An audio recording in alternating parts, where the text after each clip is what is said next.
Gretchen DeBecker. And I'm Matt Killam. And I'm Kevin Mullen. This is the 419 podcast. Welcome. Every month, every podcast, a different one of us brings a guest on that the other two don't know, or at least we don't know who it is. That's right. And Matt, finally, it's you. it's my person. I'm so That's excited right. about 2014 is being kicked off in the right way under my, it's January, right? You think about that year 14. again? 2024. There you go. This is going so good. So far, you're on a You are roll. literally off by a decade. Yeah, that's right. Are you okay? I brought my Nana in. It's She that liquid suffers death. from any number of declining mental states. Don't The tell last us. year she don't remembers tell her is the date. 2014. Yeah. But 10 years ago, she was sharp as a tack. Right. She is so terrified about Y2K. Don't mention that.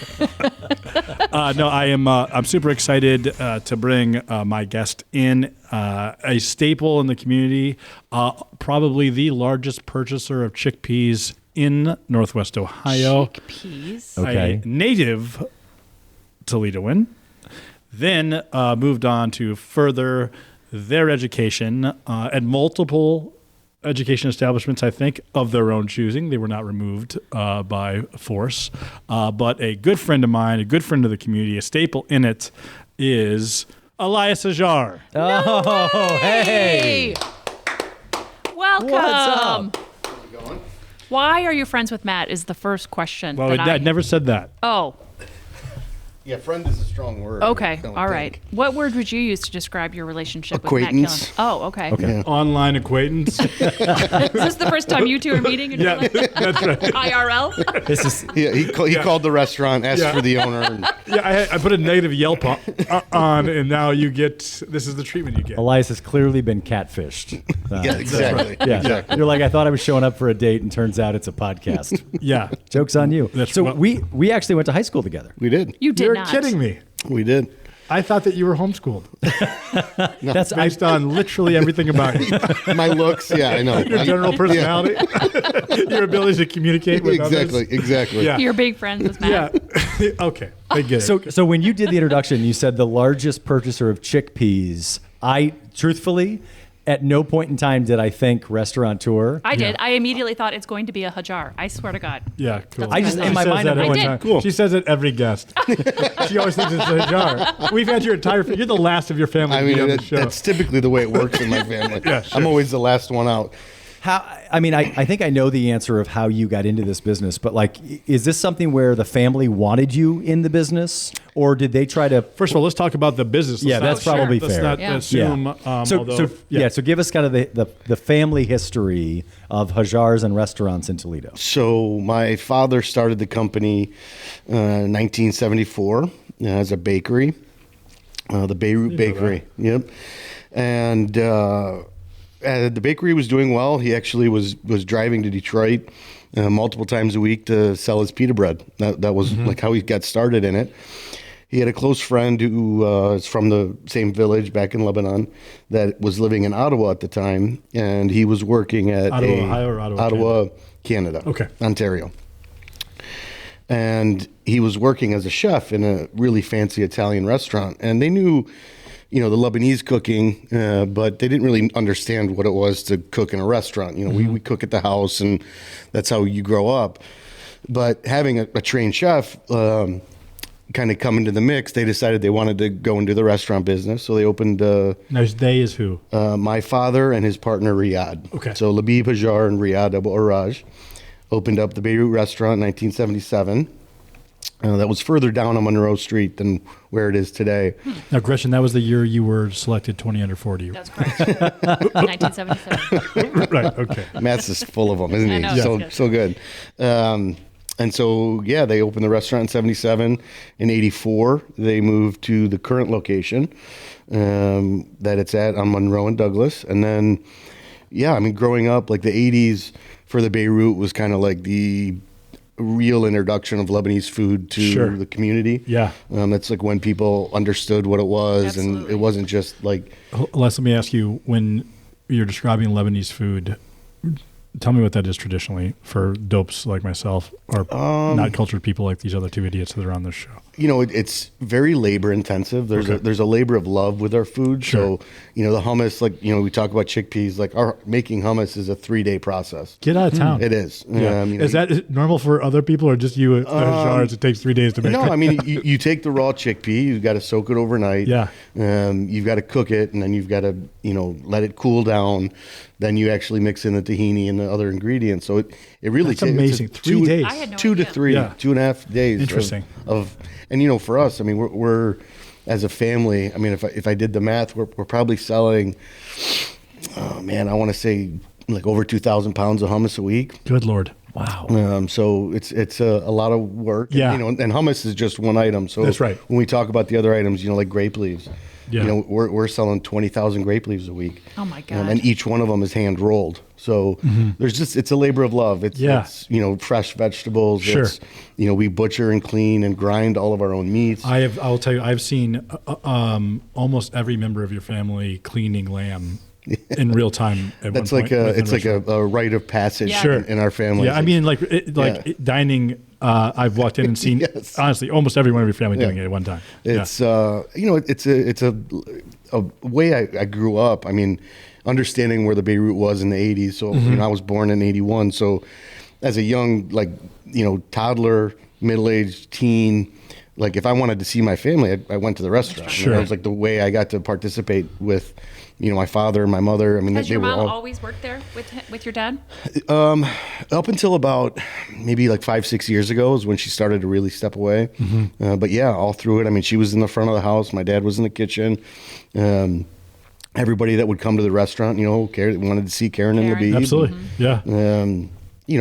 That's kind of how we got our footing in the community. Yeah. My father always, we didn't do a lot of print ads or commercials. I mean, all the advertising my dad did was, in charity events or going out and giving food away to people just to participate, understanding that if you want the community to support you, you've got to support the community. What was your first paid job in the restaurant? You're saying Have you had paid. that yet? Have you had that yet? Yeah. You're saying paid. This is my year. It was not that 2014. formal. Yeah. I mean, I think I was probably 7 or 8, and I'd be bussing tables and Sure. washing dishes. I mean, I remember being probably 10 or 11 and, going to a table to like water the table. Yeah. I have like a pitcher of water. Sure. And, I'm a 10-year-old kid Yeah. with a Beirut t-shirt on, and I'm walking up to this table. It was like a booth at the Beirut. Yeah. And there was like a 10-year-old girl that was like with her family. And the dad was like, "Are you married?" It was kind of like Right. that. Like that's how I was raised. I was Is raised that how you met Joy? Yeah. It is actually. Yeah. We've been together ever since. The worst dining experience of her life. All I wanted spilled was the water. water. Yeah, I spilled the water all over. It was You might have just said this, Elias. Your dad came to the United States when?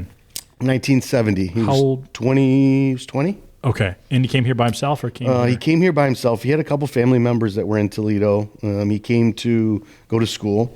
Okay. Our family back home had orchards, so Okay. we did apples and peaches and so he came here to UT and studied agriculture. He got a degree in You're kidding me. agriculture. Interesting. No, actually, excuse me, I misspoke. He went to Western Michigan. He went to Kalamazoo. Okay. Because he had a cousin that was in Kalamazoo. Okay. He ended up in Toledo with a cousin, and that's when he opened the bakery. Okay. So where does Poco Piatti come in along this journey? I know we're skipping. Yeah, we 30 are a years little ahead. bit. Yeah, but we.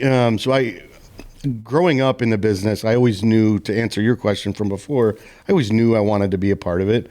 My dad always tried to he would say, "I don't want you to be a part of it," but then And he did. he would But call every me weekend Yeah, and- every yeah. weekend he'd be like, "All right, you're going to so and so's house and you're catering for 40 people."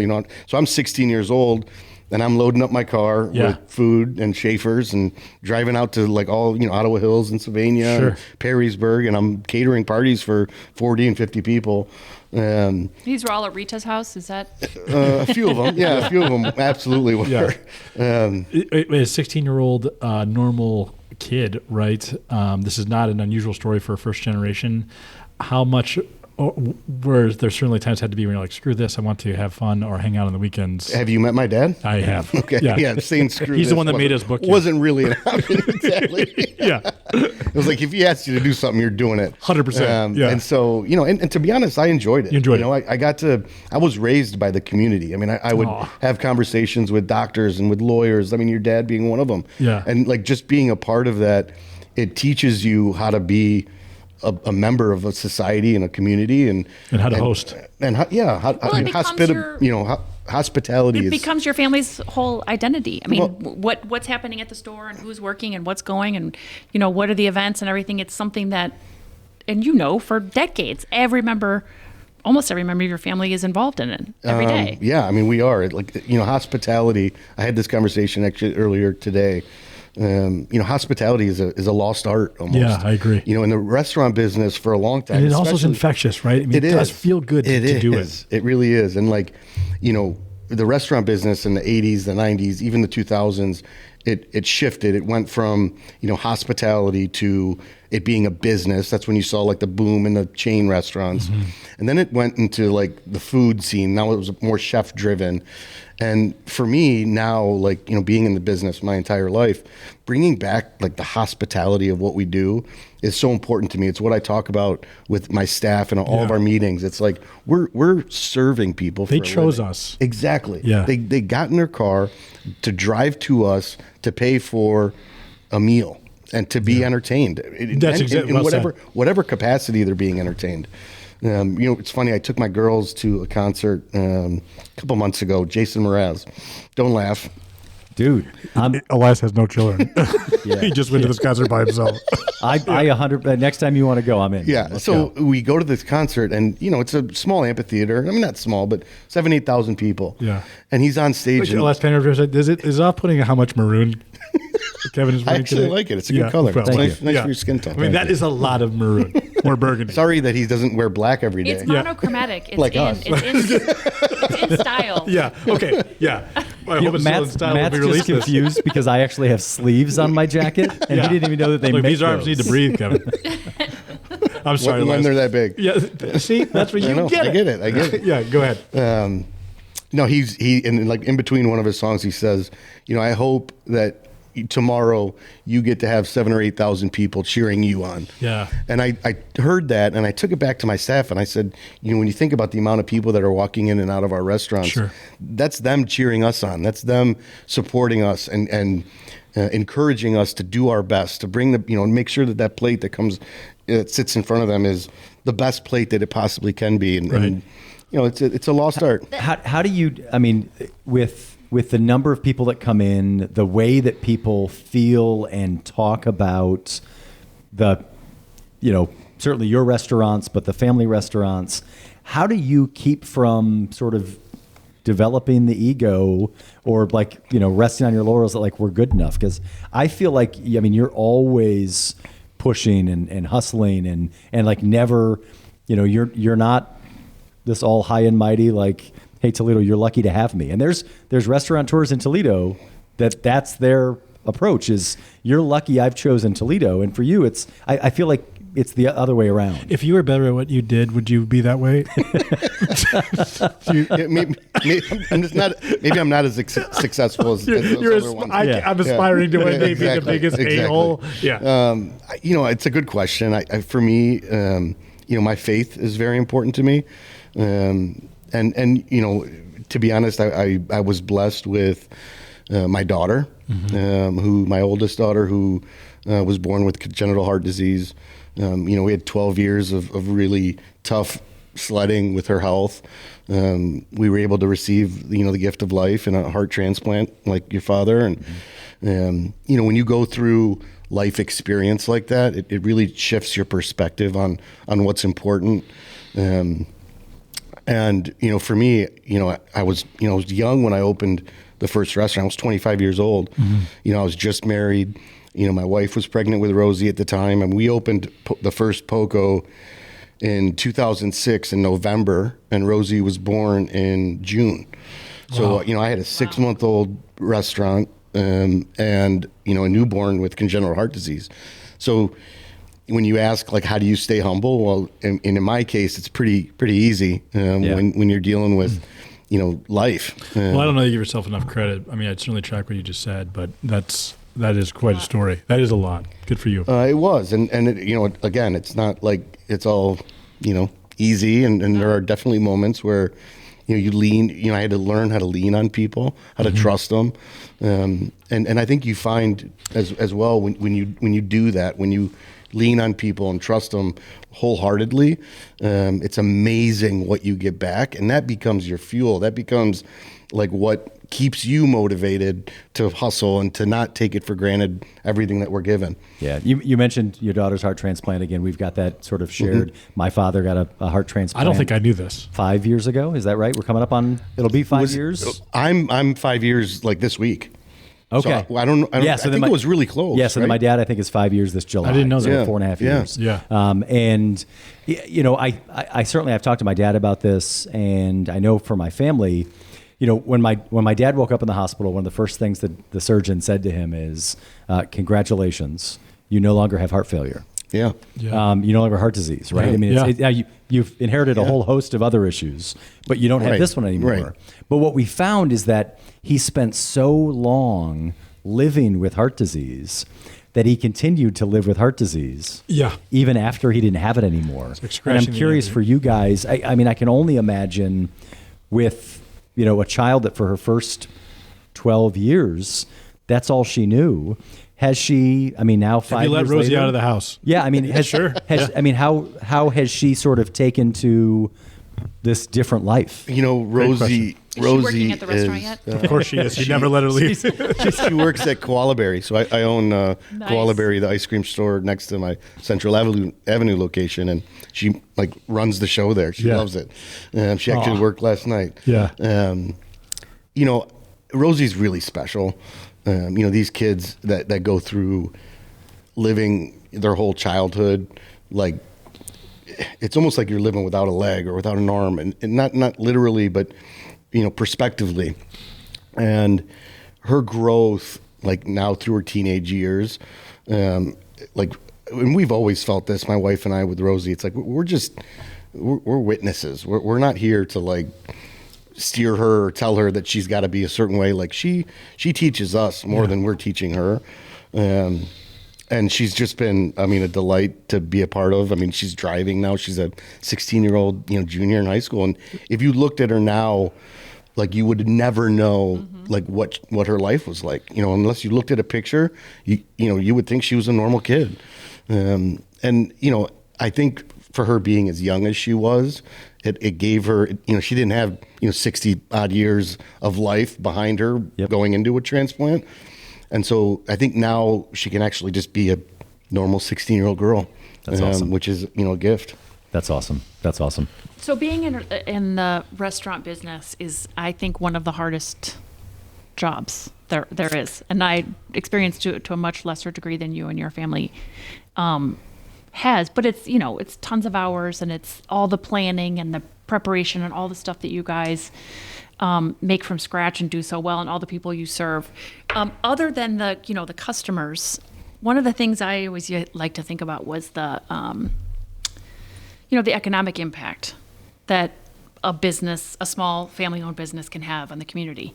The people that you employ, your entire family, all of the suppliers that you have that are feeding their families and their employees, and just the ripple effect of This is that. only an hour show. Is there a question? up. Okay. Do you ever think What about day is that? today? Is that an impact that you're aware of, that your family business is having? It'd be a lie to say that I don't.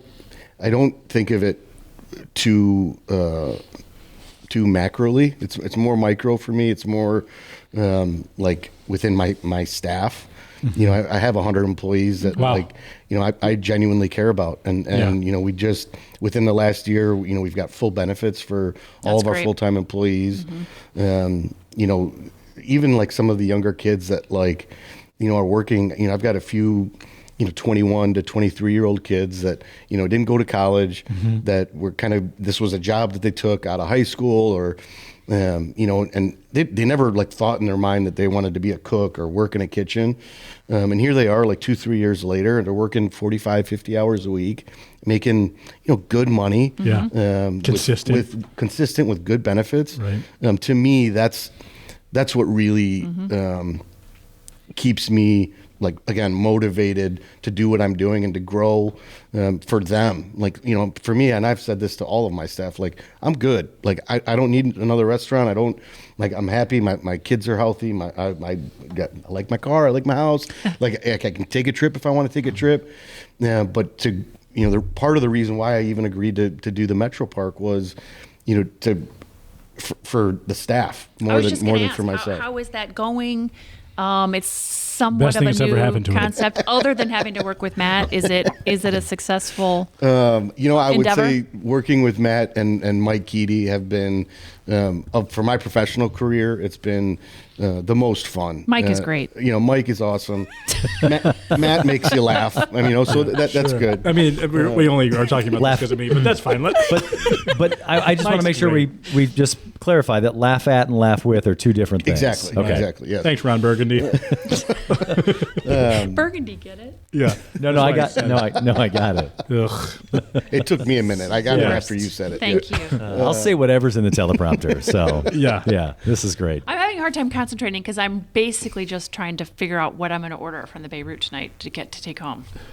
Well, we've talked quite a bit Apologies. about. You're good. And I just want to stop her before she goes on another 14-minute question that isn't a question.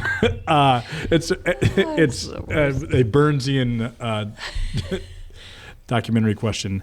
All right, man. So we got a little bit of your childhood. We know sort of the end game, but you were always on a path to do this. I mean, you went to St. John's apparently, which is news. I didn't do that I didn't find that in my research, which was exhaustive. So I went to St. John's my freshman to junior year. Okay. And then transferred to Ottawa Hills my senior year. You played football. I played football and baseball. Okay. I wanted to play baseball in college. Yeah. And I started varsity at St. John's as a sophomore, and I didn't get the attention from the colleges that I was like kind of looking for. Which was what? Like Division One? Do you mean, or like a location? in particular? I wanted to play Division One, and I Yeah. was good enough to play Division One, but it just it didn't work out the way I wanted it to. Sure. And so that's why I transferred back to Ottawa Hills. Had a great senior year at Ottawa Hills and was recruited to play at a couple of MAC schools. Yeah. Ended up going to a Division II school up in Midland, Michigan called Northwood University. Northwood? Yep. Okay. That was had a hospitality program. Okay. So I knew I was going to go into hospitality. Right. And your parents were like, yeah, absolutely go to school, or your parents were like, why bother? What was that conversation like? No, they made me go to college. I didn't want to, actually. If I had the choice, I would have just started working right away. Interesting. And I always say I learned more in the first 18 years of my life about my business than I did in the 4 years I went to college. Sure. Because again, it's hospitality. I mean, you can't teach it. You have to live it. Right. And so if you understand a profit and loss statement, you can learn it. I mean, Right. that's easy. It's not. I don't want to say it's easy because there absolutely is an element of my business that is in depth and has to be followed through. And now who does that portion? my wife. Yeah, My wife. that's right. So you can learn it. You've just chosen wisely not You got to. to play to your strengths. Yeah. That's yeah. right. I like it. Yeah. So I went to Northwood, and I hated it. It was like. Yeah. Midland, Michigan. It was a small town. Yeah. I don't Large look, Lebanese population. Yeah, exactly. I don't look like a lot of the people that Yeah. that I went to school with. Didn't fit in. I immediately kind of like migrated to like the minorities. Sure. And it was just, and it wasn't, there's a lot of judgment and Sure. I don't want to say racism, but just things that like didn't make me feel comfortable. Yeah. You can say racism. Our show is almost entirely about racism. Okay, well that's good to know. Yeah. As three white people, we thought we were the most appropriate to address Yeah. the Yeah. concerns We of got this. minorities. Yeah, we're going to cover it. I actually got super lucky my sophomore year at Northwood. I got Disney actually came up. Disney World came up for Cool. like interviewing for a college program.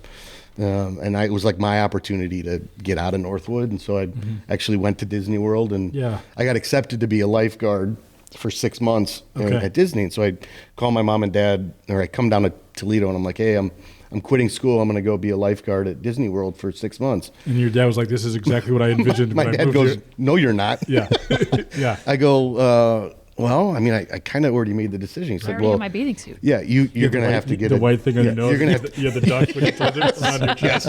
whistle. I had the whole 9 yards. Yeah. And so I went back to my professor. I said, "Is there any way you can get me into a restaurant on Right. a property?" And I got super lucky. I got placed at a restaurant called Artist Point, which is in the Wilderness Lodge, which is probably like the top 3 fine dining restaurant on all Disney property. The Wilderness Lodge is where Gretchen meets most of her men. Yeah. Nice, the same? It's very successful. Yeah, I bet. Yeah. I bet. Yeah, it's real remote. Yes. Yeah, does it say? Yeah. Okay. So yeah, so I got to spend 6 months down there. I mean, within 2 weeks, I was opening and closing the restaurant. Yeah. Like I got to work in every facet of the restaurant. so I was in cool. the kitchen, I was hosting, I was serving. How was that between your experience in your own family restaurant and now? I mean, that's the first Step outside the fence non-dad line. restaurant. It was like at that point, I think that 6 months for me was kind of like, it's when I think I realized how special I was. If that doesn't sound too arrogant, No, that's fair. Like I think at that point I understood like what I had learned up Right. to that point. Like I was I can do this. well ahead of like Yeah. my peers that were in this business. And it was nice to like get that validation almost Absolutely. that like, yeah, I can do this. I'm from Little Toledo, Ohio, but I can do this on quite literally the world stage, Right. to some degree. Yeah, it was good for me. And so like during that 6 month, I decided I wasn't coming back to Northwood. I applied to Ohio State, which also had a hospitality program, but they're not known for their hospitality program. It was more just a way for me to get my the degree diploma. and come home, which is what I did. So I finished in 3.5 years. I came home. At the time, Poco Piatti was actually, my dad had started Poco Piatti with Joey Scaff Okay. of the Star Diners. And Joey and him, they were ready to kind of go their separate ways. I was 22 or 23. I asked Joey if I could buy his shares in the restaurant. And Is this the one that was downtown on Huron? no, this is the one that was on Monroe Street, Okay. where Mancy's Ideal is right now. Okay. Okay. And so, yeah, that's kind of where we started. So stepping back into the family corner, I think your wife, first of all, has not made any good life decisions, clearly. But the story about that, at the risk of overdoing this, this is a pretty charming story, if you don't mind telling it, where you met and sort of the link that this poor woman has been putting up with this. So we were young. We were 19. I was 19. She was 20. And I grew up going to a church camp in Pennsylvania. I happened to be, a camper there, and then I was on staff for 2 full summers. That's when your lifeguarding prowess began. Yeah, that's when my need to be outdoors Yeah. was really, that's where it started. Saving Yes. lives. And so, yeah, we met there as kids. We became really close friends. Yeah. At this point in my life, I was still at Northwood. She was going to school at Pepperdine University in Malibu. We were both kind of unhappy where we were in our life, and we just became friends immediately. I would write her, an email. I'd wake up, I'd go to the computer lab, and I'd write her an email. It's kind of intimidating, though, right? She's from Montreal. Montreal. And She grew you up were in from Toledo, Montreal. I Ohio. was from She's at Toledo. Pepperdine. Yep. You are in Ohio. Yeah, I know. I'm in Midland, Michigan. Right. Yeah. So, I mean, you're punting. Oh, yeah. You've outkicked your coverage. Big time. Yeah. So big talk to time. me. Yes. I mean, and I knew it. I mean, Sure. I knew, but I've always had this unfounded say it. bravos. I'm going to do it. I don't care what happens. Yeah. I might crash and burn, but it might be try the it. best thing that ever happened to me in my life. Yeah. And that came from my mom. My mom always was very supportive of me. I mean, I think I can. I think I can. Yeah. I think I can. Like that. Are you an only child? No, I'm the second of 4. And so it is. I'm very appreciative for you to say you're the second born, because it means there's hope for my second born. Because I'm nervous. I think everybody's second born child is just a hellion. Well, I think And That's me. second kids, like, because I look at my second as well. They look at the world differently. That's right. And I know you feel this way about Mo as well. Like, But I'm not concerned. I've given up. I know exactly She how can't this is be going to saved. finish. Yeah. Have you ever seen Seven? It's just like that. Go ahead. I think they believe in themselves. They believe in like their ideas. They're Yes. they're not tied down by the weight of being the oldest child. So They are confident in their thought process and their beliefs in a way that not necessarily unfounded. And I certainly, there's a bias here for you, for me, clearly, but they are just so. They have so much confidence in their belief structure, Yes. in their opinions. They're like, yeah, this is. It's obvious. It This is doesn't the way matter it who the is. Yeah. contrarian Yes. opinion No. is. No. They absolutely are confident that they are right. that's absolutely true. Yeah. So I believe that. And I'm envious of that. and that's really, I mean, you think that was sort of the leg up for you with Joy.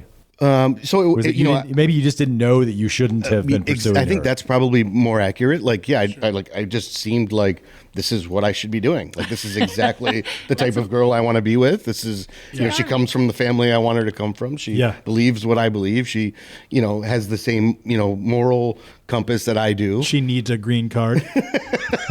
She already had, she had her U.S. citizenship. I know, that would have been a good one. Yeah. the, so the good. one thing you had to offer. I know, Son that of was a- not it. And and she comes from a family that are doctors and lawyers and financial advisors, and here I am in the restaurant Sure. business. It's not like it wasn't like it wasn't peaches and cream in the beginning. I mean, Yeah. it took 4 years for me to Really? convince her. to Is that marry what me. it was? Yeah, 4 and, years? and her family, her parents were immediately on board, or you were No, you're still auditioning? No, I was auditioning. I mean, even up until the point where I went there to ask Last year? for her hand. I Yeah. mean, it was like it was. So you guys have been friends for 4 or so years when you started officially dating? Well, no, we were friends for probably about 2, and then we started dating about 2 years in. But it was all long distance because she lived in Montreal after she graduated. She went back to Montreal. I was in Toledo, and we did the long distance, and we decided, that I knew, like I knew she was the one, like right away. But like I said, it took me a little bit of time to get her. And to Matt's point, that my dad at our wedding, like in my dad's speech, he says, I'm 24, I'm a kid, and he goes, Elias, you did well in sports, you did well in school, you are now just starting your business. But I think when it's all said and done, when you look back on your life, you're going to say the best thing you ever did was convince Joy to marry you. Yeah, sure. That's the nicest thing ever. So let's get this over with as fast as possible because we've got better guests waiting. Go ahead. Well, no, so I'm actually like curious. I know everybody that we come on, like it's easier for us to talk about like the work they do, but I'm really curious in like when you're not at work. And I'm also What interested is- in what's next. So yeah, go like ahead. what does dinner look like at your household on a Tuesday? It has been changing, obviously, quite a bit with my kids now getting a little bit older. Their activities after school keep them busy. They're all in theater or a sport or, but Well, not just kind of in theater. I mean, these are real theater kids. yeah, they're gifted. Yeah. They get they get that from their mother because I'm not very theatrical, but Okay. but Just let it sit there. I just didn't say a word. yeah, I was proceed. weird that you didn't say anything. Proceed, but, guest. So I try and make it home, for dinner at least 2-3 nights a week. The rest of the time, this business, Yeah. Right. you gotta be at work. Right. Especially this time of year is always tough because we're so many extracurriculars this time of year, caterings or And you need bigger 'em. parties. And yeah, I mean this is the month. Right. I always say the first 11 months of the year pay your bills, and this is the month of the year where you make money, and that's what I tell my staff. I mean, if you're going to work 5 or 6 days a week, this is the month to do it. Right. And so yeah, I try and be home for them. I love like getting home and then hearing about their days. Aw. Because it's so fun. Like, Sure. Like these kids, like the stuff they deal with is so different than the shit we dealt Oh, with. yeah. Sorry, I don't know if I can say that You or not, can. but You just did. like, we were like animals. I think back to like what we were as kids and the things that we did. And like, I look at these kids and like, I'm like do something bad. Like I almost like want to encourage them to like push the envelope a little bit. Like I'll bring Mo over. Yeah, please. He's like, oh, I poisoned some of the waters. Yeah, like sure. they're just like, they're good kids. Thank God. I mean, they're just. So your daughter's 16, and then what are the other ages? 16, 15, and 12. Oh, wow. Yeah, all girls. I'm a girl dad, and I am happy to be. Yeah, same. I like they take great care of me. They care. They're sweet. They're sweet kids. When my wife was pregnant with our first child, so prior to her being pregnant, I'd always, I'd hear people ask like, "Oh, are you having a boy or a girl?" Or do you want a boy or a girl? And the answer was always like, I just want a happy, healthy baby. And every time I'm like, bullshit. Well, now you said it. You want one or the other, right? And then my wife is pregnant with our daughter, and we didn't know what we were having. And they're like, well, do you want a boy or a girl? And I legitimately could not answer that question other than I just want a happy, healthy baby. Like I legitimately don't care. I'm curious for you, like same scenario, or like I've got a girl and then 2 boys, and so everyone's like, oh, well, you've got both. I'm like, I'm not collecting cards here, right? Like, some of those kids aren't yours. I don't have a box. Yeah, I don't have a. I'm looking for a box set here, but I'm curious when somebody's got 3 girls. Like, is there a side of you that like, man, I'd love to have little Elias Jr. There's an ethnic part of that too, like where certainly, like, that's interesting. Growing up, like if you don't have a boy, you like it's almost like you did something wrong. Yeah. So your dad's been disappointed? Yes, very. Yeah. And so there is that part, and like I'd be lying if I said I didn't want a boy, but that statement also implies that I'm not happy with what I have. Sure. And that's why like I typically it's because I'm so happy with the life I have, and I would never want to project anything other than that. Yeah. Do you travel? Did the family travel back to Lebanon? Gretchen refuses often? to talk into her microphone. I'm sorry. So are you having trouble hearing her? I've taken 2 trips back to Lebanon. Once when I was 18, and then once 3-4 years ago, 2019, right before COVID. But we talked about maybe this summer coming up. We talked about taking the kids. The kids have not been. They've never been? Nope. Yeah. Kids have not. So we'd love to. I mean, it's tough. Yeah. For sure. It's not like, Lebanon like nowadays isn't, it's not the safest place, number one. And then number 2, it's kind of a rundown country. Yeah. It's not well run. The government's corrupt, and all of our like land that we have there is not in the safest of areas, and but there's so much history and culture there as well, and so and you don't want to keep them from it. Exactly. I understand. I want them but I understand the conflict. Yeah, it's a little bit tougher, but. God willing, maybe this summer we'll take a trip. So what does the family do together for fun when your guys aren't working and the kids aren't involved in school stuff? What's the family activity? Or if that ever happens, what do you think you'll do? Well, the kids being in theater, we love going to shows. So we've taken a couple trips to New York. We've done Chicago. So fun. You follow Jason Mraz. we go to Jason Mraz. Yeah. We love like forms of entertainment. So whether it's a movie or it's a show or comedians, we play a lot of games at the house, card games and. What game are you the puzzles. best at? I'm the best at pretty much all of them. I beat them, and I don't hold that ego thing is really selling out well. I think I used the word humility earlier. Yeah. I might find a new one by the end of that. Sure. I'm also very competitive, and so Really? and I like to teach my kids to be a little bit competitive. Sure. I think that's a lost art as well. I think For girls, sometimes, too. I think important. sometimes we just You mean with their tiny brains? Yes. Your words, Kevin. I didn't say that. You did in our first podcast.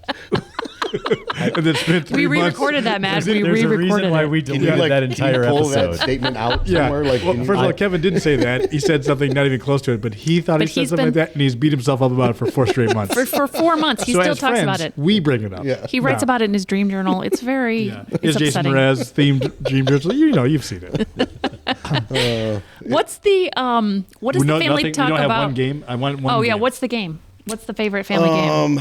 Is it catchphrase? we play we play a lot of like card games. So there's a game called Double Roll the Solitaire. grape leaves. The Yeah. kids love it. How do you think you get it all? The first one in 2000. Yeah. I lay all the leaves down with Yeah. the meat Yeah. and I just say go. They love it. Yeah. Yeah. Double solitaire. Double Solitaire is a fun one that we play. There's a couple other boards. I don't know their names. Sure. But We'll let you yeah, off the hook. Yeah, Yeah. What is next for Elias? I know, first of all, you've lied during this podcast, and I know it's not the job to out your own guest, but It is. Let's you out are it. not somebody who sits idle. I know you are very grateful for what you have, and that is certainly true, but you are somebody who's sort of interested in the next thing. So what are you doing right now? How are you tweaking it? What is the next on the horizon? Any reveal or something that you think that the people might want to know that's coming next for either Poco Piatti or the garden? I've really, like, these last few years, like post-COVID, there's been a big shift in not only the industry itself, but in my perspective of what I want and what I'd like to see happen moving forward. And a large piece of that, I believe, is in the catering. And so, having, the restaurants has been great. Sylvania and Perrysburg are thriving. I mean, 23 will be, has been a record year for us at both locations. We're still learning at the garden kind of how the Metro Park is going to function on a year. We're not even a year into it. So I'd like to get through this year, learn about how we can change and make that experience better. And then the catering, I think us expanding our partnership with the Metro Park, in hosting events on Metro Park property, I think there's an opportunity that, Matt and I have talked about, that I think, there's a way for us to be hosting the community at these beautiful parks and offering a level of hospitality. That's right. A consistent high-level experience. Yeah, and That's right. and I think that's something that, like, I believe in, like, personally. I mean, I'm not a part of those discussions within the Metro Park, but I would think that's also the next step for what they're looking to do, because in order to execute that at the level that it needs to be, it has to be centralized, and it has to encompass every aspect of hosting an event, not just the booking or the venue. And so that's really where my focus is right now. Another restaurant to me, for some reason, seems really daunting. Having gone through what I went through downtown with Huron Street, at Hensville, it's like, not like, I don't know. I think being able to host events and parties, especially when the majority of them are like fun and positive, they're weddings or baby showers or bridal showers or birthday parties, graduations, like, to be a part of those moments for people and to execute that at a really high level. That's what's exciting for me, and that's really it seems like the perfect match, really. I mean, with the execution level that the Metro Parks is doing in all of their facilities and in their programming, to have a business partner in you guys is just, it seems perfect to me. It's been fun, and the garden. What's great about the garden and the Glass City Metro Park is just how it changes every day. There's like a new opportunity. There's something that and we've both been so flexible in making sure that we're executing and fulfilling our responsibilities. No one wants to mention me in this at all because I know we mentioned. So, okay. No, we're trying to tell the truth. Just wanted to make sure. We mentioned Mike Keaty. Yeah, that's right. And he's great. Yeah. I think we covered that. I think you played a role in bringing Mike yes. in. Yep. Yeah. So there you go. 100%. Congratulations. I played a very active role in stealing Mike. Yeah. That's true. I will say, if folks have not eaten at the garden, I mean, I think legitimately that is, if not it's at least one of the best pizzas in Toledo. I agree. It is so phenomenal. And this guy, look at him. He clearly has good taste. I clearly eat pizza. Well, that's not what I was lucky a couple years ago to partner with Chef Rob Campbell, and having him come on board opened up a whole new perspective for me. Because I spent the majority of my time in the kitchens. And now to be able to like have somebody that I can trust and that can execute at the same level that I would expect. And to understand the complexity of building a plate as opposed to like one-off things. Exactly. Right. Exactly. Yeah. And the pizzas, awesome. Were his. So good. And I wanted it to be. I wanted him to own it. I wanted him to be, that's the type of pizza that I wanted to be at the Garden. So it was a great match. You play an active role in the food scene in Toledo. I've got an opinion, but it's a very amateur opinion. Like, folks that have never been to Toledo, what would you tell them about, I guess what's your perspective on where our food scene ranks compared to other markets?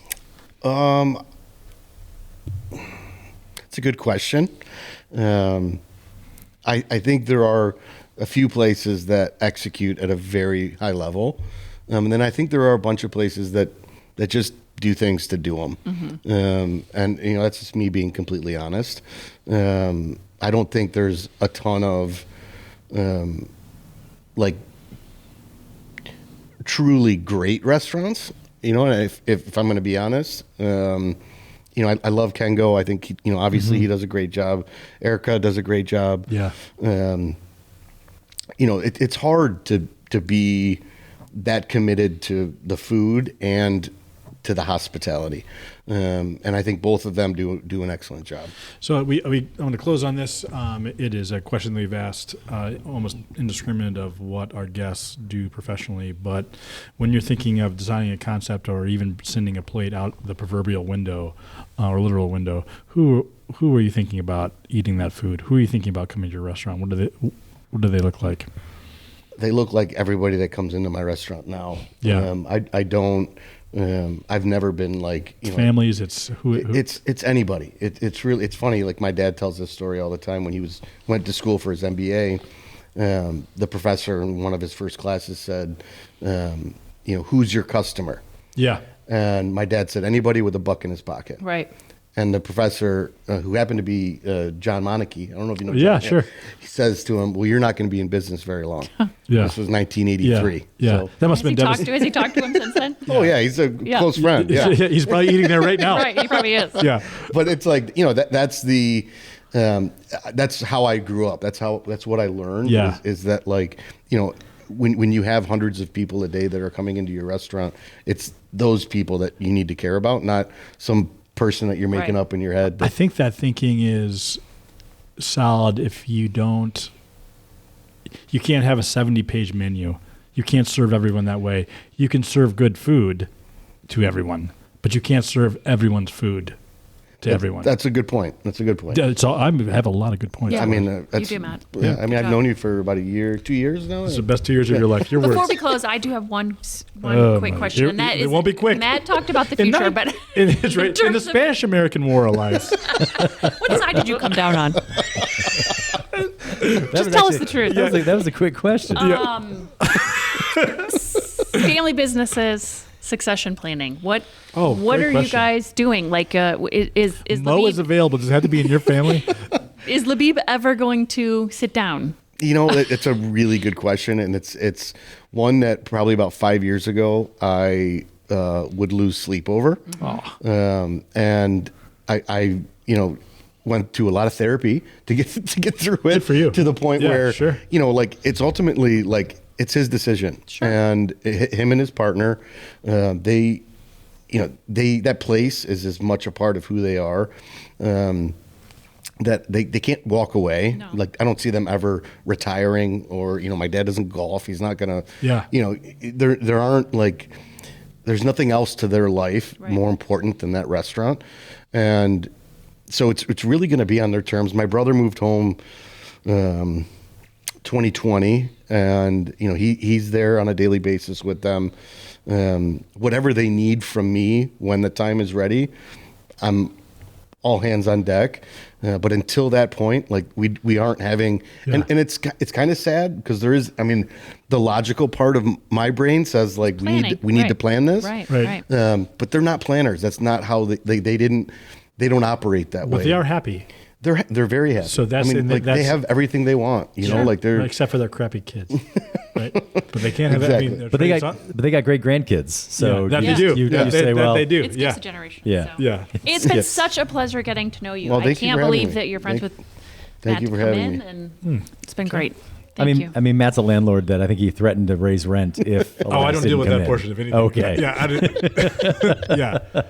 This is the most time you and I have spent since high school. Yeah. Did you guys sit at So- the same lunch table?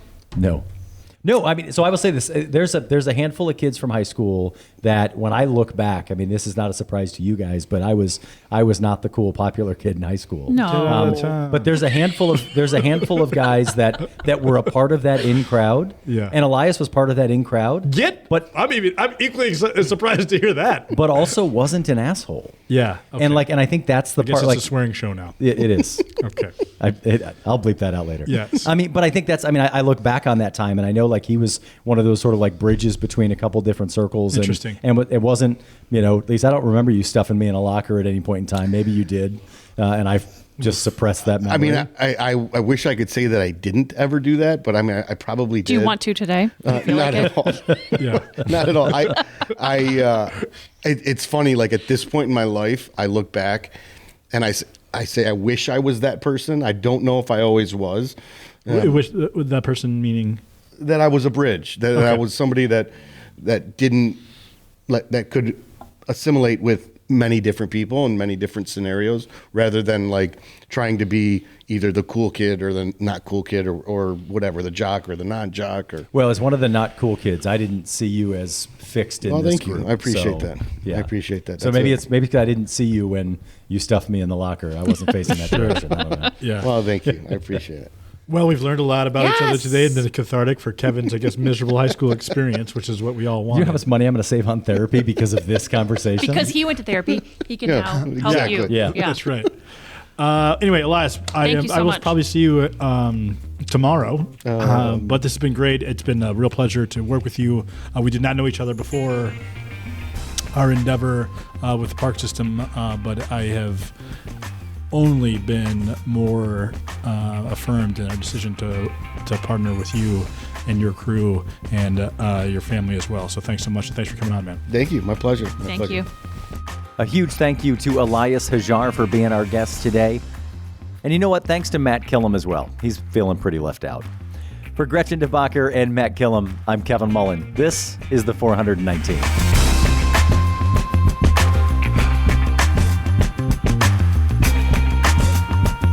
Hey, if you've made it this far, there's a good chance that you just walked away from your phone and forgot to hit stop.